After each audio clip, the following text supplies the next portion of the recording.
The Brown Hand by Arthur Conan Doyle. Everyone knows that Sir Dominick Holden, the famous Indian surgeon, made me his heir, and that his death changed me in an hour from a hard-working and impecunious medical man to a well-to-do landed proprietor. Many know also that there were at least 5 people between the inheritance and me, and that Sir Dominick's selection appeared to be altogether arbitrary and whimsical. I can assure them, however, that they are quite mistaken, and that, although I only knew Sir Dominick in the closing years of his life, there were none the less very real reasons why he should show his goodwill towards me. As a matter of fact, though I say it myself, no man ever did more for another than I did for my Indian uncle. I cannot expect the story to be believed, but it is so singular that I should feel that it was a breach of duty if I did not put it upon record. So here it is, and your belief or incredulity is your own affair. Sir Dominick Holden, C.B., K.C.S.I., and I don't know what besides, was the most distinguished Indian surgeon of his day. In the army originally, he afterwards settled down into civil practice in Bombay and visited as a consultant every part of India. His name is best remembered in connection with the Oriental Hospital, which he founded and supported. The time came, however, when his iron constitution began to show signs of the long strain to which he had subjected it, and his brother practitioners, who were not perhaps entirely disinterested upon the point, were unanimous in recommending him to return to England. He held on so long as he could, but at last he developed nervous symptoms of a very pronounced character, and so came back, a broken man, to his native county of Wiltshire. He bought a considerable estate with an ancient manor house upon the edge of Salisbury Plain, and devoted his old age to the study of comparative pathology, which had been his learned hobby all his life, and in which he was a foremost authority. We of the family were, as may be imagined, much excited by the news of the return of this rich and childless uncle to England. On his part, although by no means exuberant in his hospitality, he showed some sense of his duty to his relations, and each of us in turn had an invitation to visit him. From the accounts of my cousins, it appeared to be a melancholy business, and it was with mixed feelings that I at last received my own summons to appear at Rodenhurst. My wife was so carefully excluded in the invitation that my first impulse was to refuse it, but the interests of the children had to be considered, and so, with her consent, I set out one October afternoon upon my visit to Wiltshire, with little thought of what that visit was to entail. My uncle's estate was situated where the arable land of the plains begins to swell upwards into the rounded chalk hills which are characteristic of the county. As I drove from Dinton Station in the waning light of that autumn day, I was impressed by the weird nature of the scenery. The few scattered cottages of the peasants were so dwarfed by the huge evidences of prehistoric life that the present appeared to be a dream and the past to be the obtrusive and masterful reality. The road wound through the valleys, formed by a succession of grassy hills, and the summit of each was cut and carved into the most elaborate fortifications, some circular and some square, but all on a scale which has defied the winds and the rains of many centuries. Some call them Roman and some British, but their true origin and the reasons for this particular tract of country being so interlaced with entrenchments have never been finally made clear. Here and there on the long, smooth, olive-colored slopes there rose small rounded barrows or tumuli. Beneath them lie the cremated ashes of the race which cut so deeply into the hills, but their graves tell us nothing save that a jar full of dust represents the man who once labored under the sun. It was through this weird country that I approached my uncle's residence of Rodenhurst, and the house was, as I found, in due keeping with its surroundings. 2 broken and weather-stained pillars, each surmounted by a mutilated heraldic emblem, flanked the entrance to a neglected drive. A cold wind whistled through the elms which lined it, and the air was full of the drifting leaves. At the far end, under the gloomy arch of trees, a single yellow lamp burned steadily. In the dim half-light of the coming night, I saw a long, low building stretching out 2 irregular wings, with deep eaves, a sloping gambrel roof, and walls which were crisscrossed with timber balks in the fashion of the Tudors. The cheery light of a fire flickered in the broad, latticed window to the left of the low porch door, and this, as it proved, marked the study of my uncle, for it was thither that I was led by his butler in order to make my host's acquaintance. He was cowering over his fire, for the moist chill of an English autumn had set him shivering. His lamp was unlit, and I only saw the red glow of the embers beating upon a huge, craggy face, with a red Indian nose and cheek, and deep furrows and seams from eye to chin, the sinister marks of hidden volcanic fires. He sprang up at my entrance with something of an old-world courtesy, and welcomed me warmly to Rodenhurst. At the same time I was conscious, as the lamp was carried in, that it was a very critical pair of light blue eyes which looked out at me from under shaggy eyebrows, like scouts beneath a bush, and that this outlandish uncle of mine was carefully reading off my character with all the ease of a practiced observer and an experienced man of the world. For my part, I looked at him, and looked again, for I had never seen a man whose appearance was more fitted to hold one's attention. His figure was the framework of a giant, but he had fallen away until his coat dangled straight down in a shocking fashion from a pair of broad and bony shoulders. All his limbs were huge and yet emaciated, and I could not take my gaze from his knobby wrists and long, gnarled hands. But his eyes, those peering light blue eyes, they were the most arrestive of any of his peculiarities. It was not their color alone, nor was it the ambush of hair in which they lurked, but it was the expression which I read in them, for the appearance and bearing of the man were masterful, and one expected a certain corresponding arrogance in his eyes, but instead of that I read the look which tells of a spirit cowed and crushed, the furtive, expectant look of the dog, whose master has taken the whip from the rack. I formed my own medical diagnosis upon one glance at those critical and yet appealing eyes. I believed that he was stricken with some mortal ailment, that he knew himself to be exposed to sudden death, and that he lived in terror of it. Such was my judgment, a false one, as the event showed, but I mention it that it may help you to realize the look which I read in his eyes. My uncle's welcome was, as I have said, a courteous one, and in an hour or so I found myself seated between him and his wife at a comfortable dinner, with curious pungent delicacies upon the table, and a stealthy, quick-eyed Oriental waiter behind his chair. The old couple had come round to that tragic imitation of the dawn of life when husband and wife, having lost or scattered all those who were their intimates, find themselves face to face and alone once more, their work done, and the end nearing fast. Those who have reached that stage in sweetness and love, who can change their winter into a gentle Indian summer, have come as victors through the ordeal of life. Lady Holden was a small, alert woman with a kindly eye, and her expression as she glanced at him was a certificate of character to her husband. And yet, though I read a mutual love in their glances, I read also mutual horror, and recognized in her face some reflection of that stealthy fear which I had detected in his. Their talk was sometimes merry and sometimes sad, but there was a forced note in their merriment and a naturalness in their sadness which told me that a heavy heart beat upon either side of me. We were sitting over our first glass of wine, and the servants had left the room, when the conversation took a turn which produced a remarkable effect upon my host and hostess. I cannot recall what it was which started the topic of the supernatural, but it ended in my showing them that the abnormal in psychical experiences was a subject to which I had, like many neurologists, devoted a great deal of attention. I concluded by narrating my experiences when, as a member of the Psychical Research Society, I had formed one of a committee of 3 who spent the night in a haunted house. Our adventures were neither exciting nor convincing, but such as it was, the story appeared to interest my auditors in a remarkable degree. They listened with an eager silence, and I caught a look of intelligence between them which I could not understand. Lady Holden immediately afterwards rose and left the room. Sir Dominic pushed the cigar box over to me, and we smoked for some little time in silence. That huge bony hand of his was twitching as he raised it with his cheroot to his lips, and I felt that the man's nerves were vibrating like fiddle strings. My instincts told me that he was on the verge of some intimate confidence, and I feared to speak lest I should interrupt it. At last he turned towards me with a spasmodic gesture like a man who throws his last scruple to the winds. "From the little that I have seen of you, it appears to me, Doctor Hardecker," said he, "that you are the very man I have wanted to meet." "I am delighted to hear it, sir. Your head seems to be cool and steady. You will acquit me of any desire to flatter you, for the circumstances are too serious to permit of insincerities. You have some special knowledge upon these subjects, and you evidently view them from that philosophical standpoint which robs them of all vulgar terror. I presume that the sight of an apparition would not seriously discompose you." "I think not, sir." "Would even interest you, perhaps?" "Most intensely." "As a psychical observer, you would probably investigate it in as impersonal a fashion as an astronomer investigates a wandering comet." "Precisely." He gave a heavy sigh. "Believe me, Dr. Hardecker, there was a time when I could have spoken as you do now. My nerve was a byword in India. Even the mutiny never shook it for an instant. And yet you see what I am reduced to.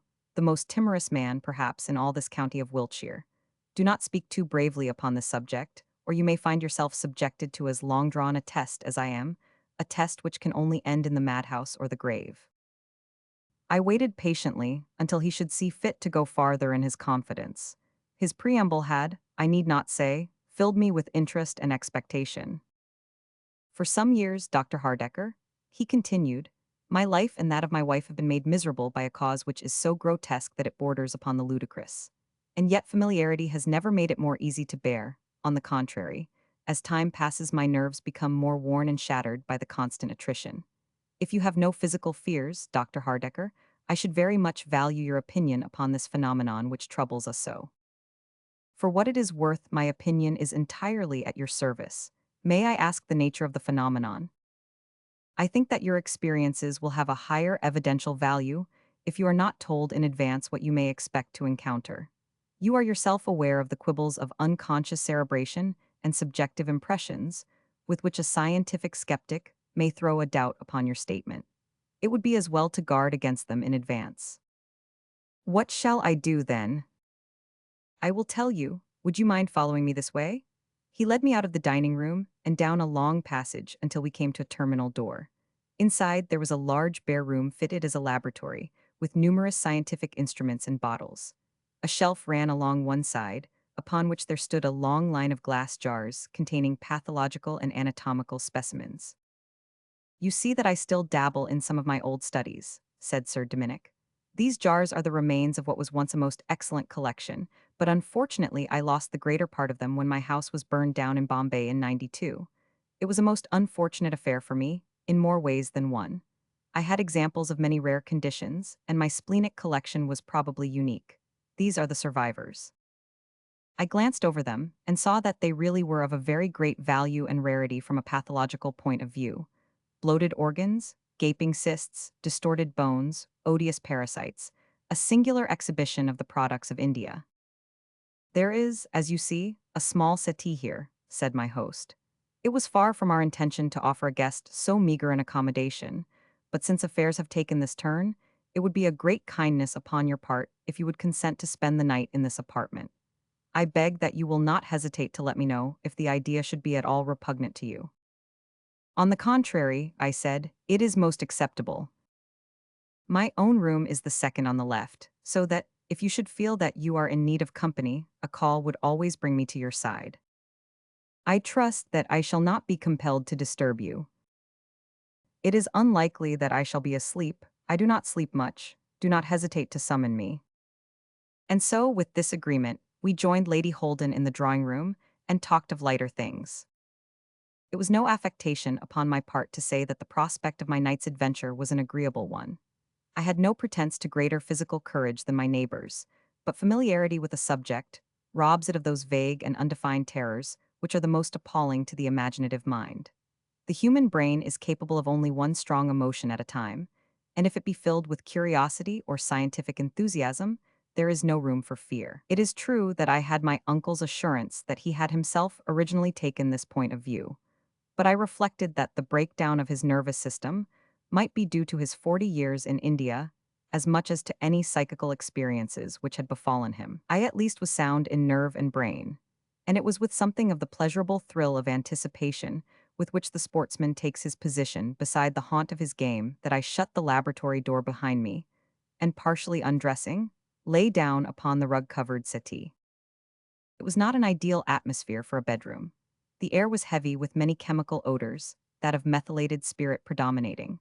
Nor were the decorations of my chamber very sedative.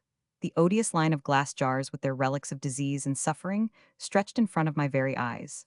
There was no blind to the window, and a three-quarter moon streamed its white light into the room, tracing a silver square with filigree lattices upon the opposite wall. When I had extinguished my candle, this one bright patch in the midst of the general gloom had certainly an eerie and discomposing aspect. A rigid and absolute silence reigned throughout the old house, so that the low swish of the branches in the garden came softly and smoothly to my ears. It may have been the hypnotic lullaby of this gentle susurrus, or it may have been the result of my tiring day, but after many dozings and many efforts to regain my clearness of perception, I fell at last into a deep and dreamless sleep. I was awakened by some sound in the room, and I instantly raised myself upon my elbow on the couch.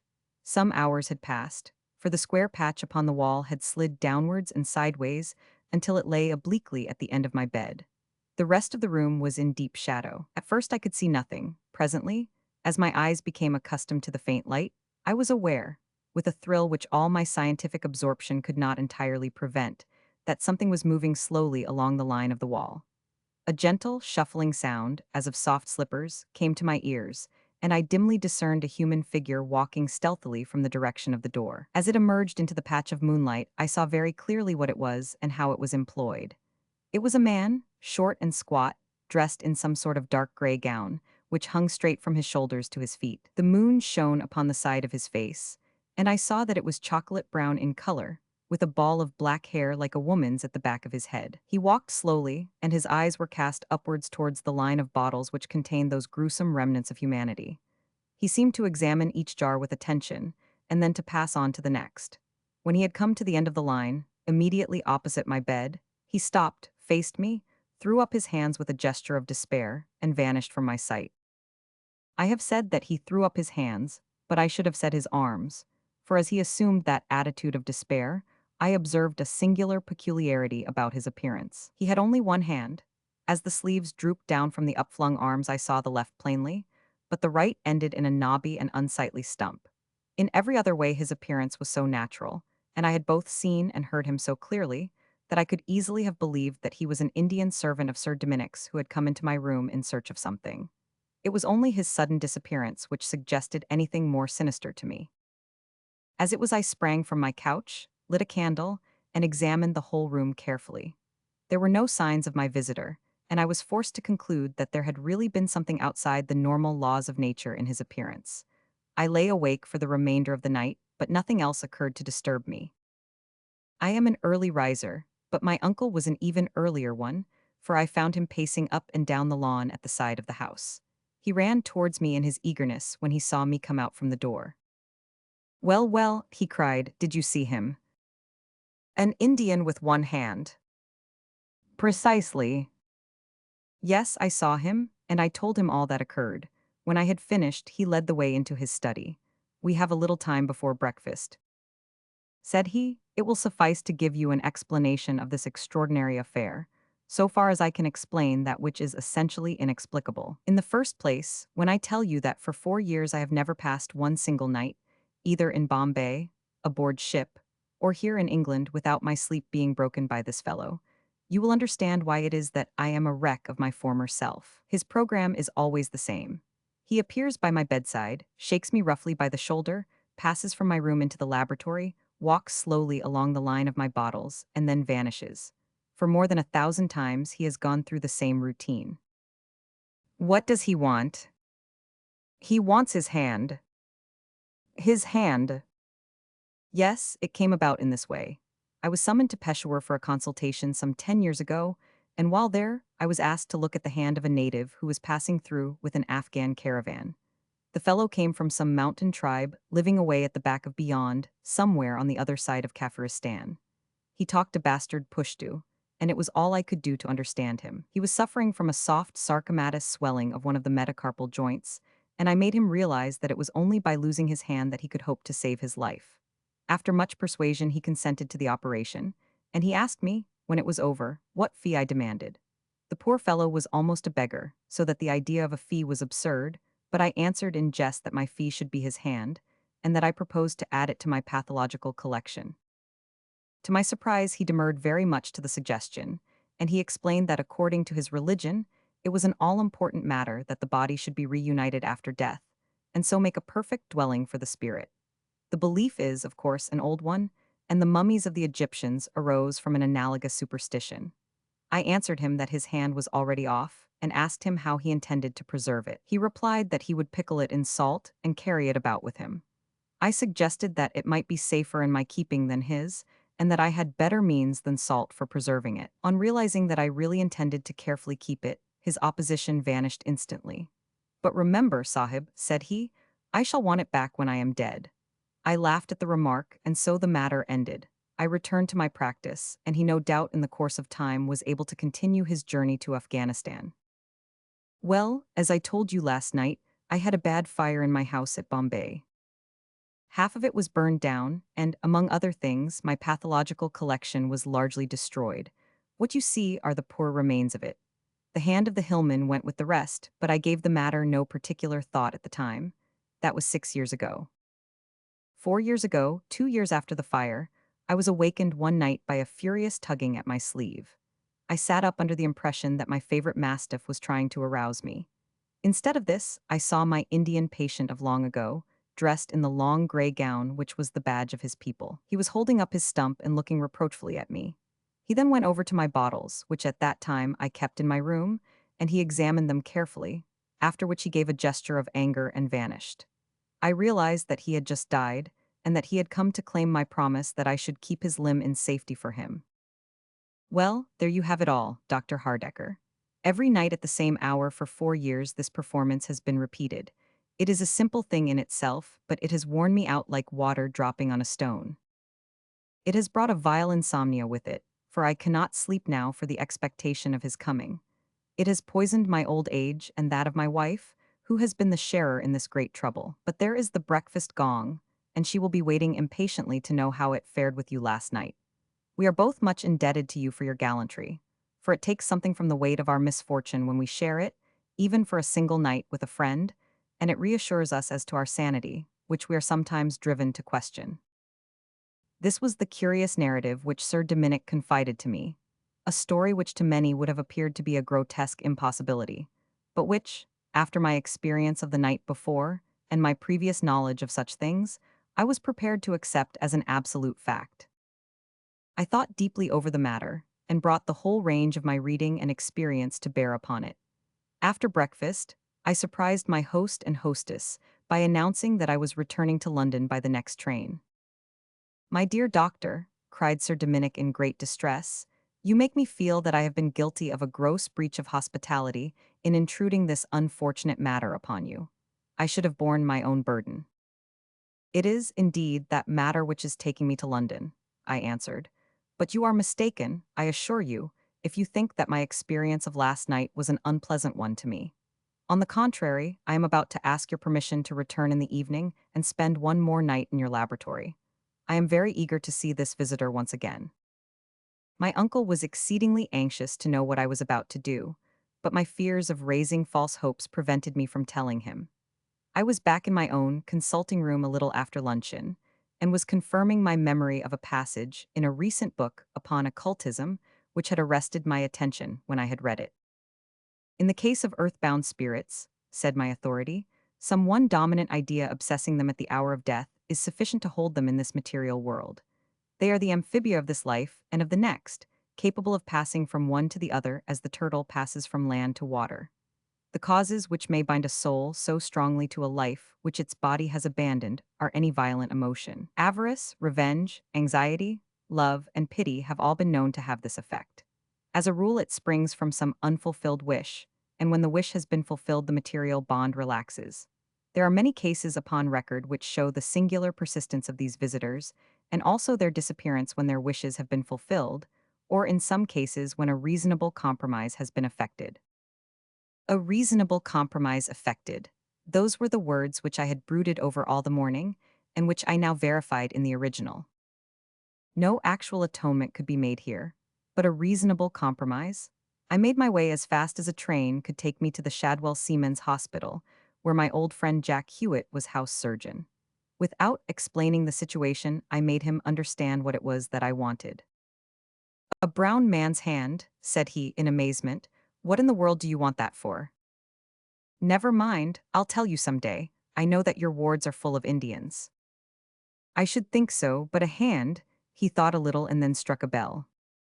"Travers," said he to a student dresser, "what became of the hands of the Lascar which we took off yesterday? I mean the fellow from the East India dock who got caught in the steam winch." "They are in the post-mortem room, sir." "Just pack one of them in antiseptics and give it to Dr. Hardecker." And so I found myself back at Rodenhurst before dinner with this curious outcome of my day in town. I still said nothing to Sir Dominic, but I slept that night in the laboratory, and I placed the Lascar's hand in one of the glass jars at the end of my couch. So interested was I in the result of my experiment that sleep was out of the question. I sat with a shaded lamp beside me and waited patiently for my visitor. This time I saw him clearly from the first.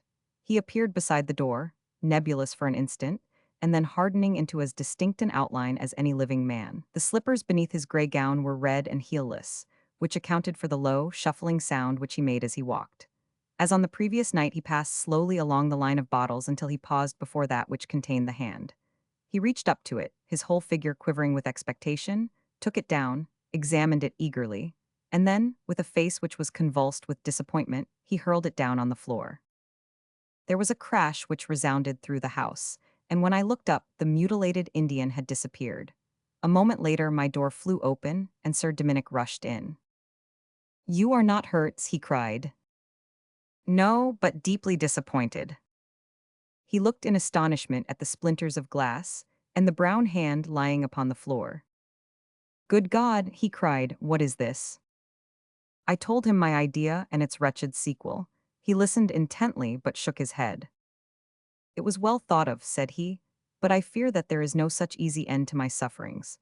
But one thing I now insist upon. It is that you shall never again upon any pretext occupy this room. My fears that something might have happened to you, when I heard that crash, have been the most acute of all the agonies which I have undergone. I will not expose myself to a repetition of it." He allowed me, however, to spend the remainder of the night where I was, and I lay there worrying over the problem and lamenting my own failure. With the first light of morning, there was the Lascar's hand still lying upon the floor to remind me of my fiasco. I lay looking at it, and as I lay suddenly, an idea flew like a bullet through my head and brought me quivering with excitement out of my couch. I raised the grim relic from where it had fallen. Yes, it was indeed so. The hand was the left hand of the Lascar. By the first train, I was on my way to town and hurried at once to the Seamen's Hospital. I remembered that both hands of the Lascar had been amputated, but I was terrified lest the precious organ, which I was in search of, might have been already consumed in the crematory. My suspense was soon ended. It had still been preserved in the post-mortem room. And so I returned to Rodenhurst in the evening with my mission accomplished and the material for a fresh experiment. But Sir Dominic Holden would not hear of my occupying the laboratory again. To all my entreaties he turned a deaf ear. It offended his sense of hospitality, and he could no longer permit it. I left the hand, therefore, as I had done its fellow the night before, and I occupied a comfortable bedroom in another portion of the house, some distance from the scene of my adventures. But in spite of that, my sleep was not destined to be uninterrupted. In the dead of night, my host burst into my room, a lamp in his hand. His huge gaunt figure was enveloped in a loose dressing gown, and his whole appearance might certainly have seemed more formidable to a weak-nerved man than that of the Indian of the night before. But it was not his entrance so much as his expression which amazed me. He had turned suddenly younger by 20 years at the least. His eyes were shining, his features radiant, and he waved one hand in triumph over his head. I sat up astounded, staring sleepily at this extraordinary visitor, but his words soon drove the sleep from my eyes. "We have done it, we have succeeded," he shouted. "My dear Hardecker, how can I ever in this world repay you? You don't mean to say that it is all right?" "Indeed I do. I was sure that you would not mind being awakened to hear such blessed news." "Mind, I should think not indeed, but is it really certain?" "I have no doubt whatever upon the point. I owe you such a debt, my dear nephew, as I have never owed a man before, and never expected to. What can I possibly do for you that is commensurate? Providence must have sent you to my rescue. You have saved both my reason and my life, for another 6 months of this must have seen me either in a cell or a coffin. And my wife, it was wearing her out before my eyes. Never could I have believed that any human being could have lifted this burden off me." He seized my hand and wrung it in his bony grip. "It was only an experiment, a forlorn hope, but I am delighted from my heart that it has succeeded. But how do you know that it is all right? Have you seen something?" He seated himself at the foot of my bed. "I have seen enough," said he. "It satisfies me that I shall be troubled no more. What has passed is easily told. You know that at a certain hour this creature always comes to me. Tonight he arrived at the usual time, and aroused me with even more violence than is his custom. I can only surmise that his disappointment of last night increased the bitterness of his anger against me. He looked angrily at me, and then went on his usual round. But in a few minutes I saw him, for for the first time since this persecution began, returned to my chamber. He was Smil-ing. I saw the gleam of his white teeth through the dim light. He stood facing me at the end of my bed, and 3 times he made the low Eastern salaam, which is their solemn leave-taking.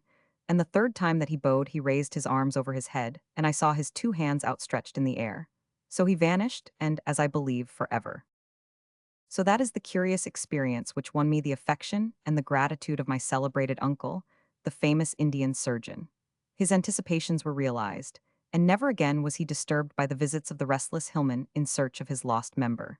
Sir Dominic and Lady Holden spent a very happy old age, unclouded, so far as I know, by any trouble, and they finally died during the great influenza epidemic within a few weeks of each other. In his lifetime, he always turned to me for advice in everything which concerned that English life of which he knew so little, and I aided him also in the purchase and development of his estates. It was no great surprise to me, therefore, that I found myself eventually promoted over the heads of 5 exasperated cousins, and changed in a single day from a hard-working country doctor into the head of an important Wiltshire family.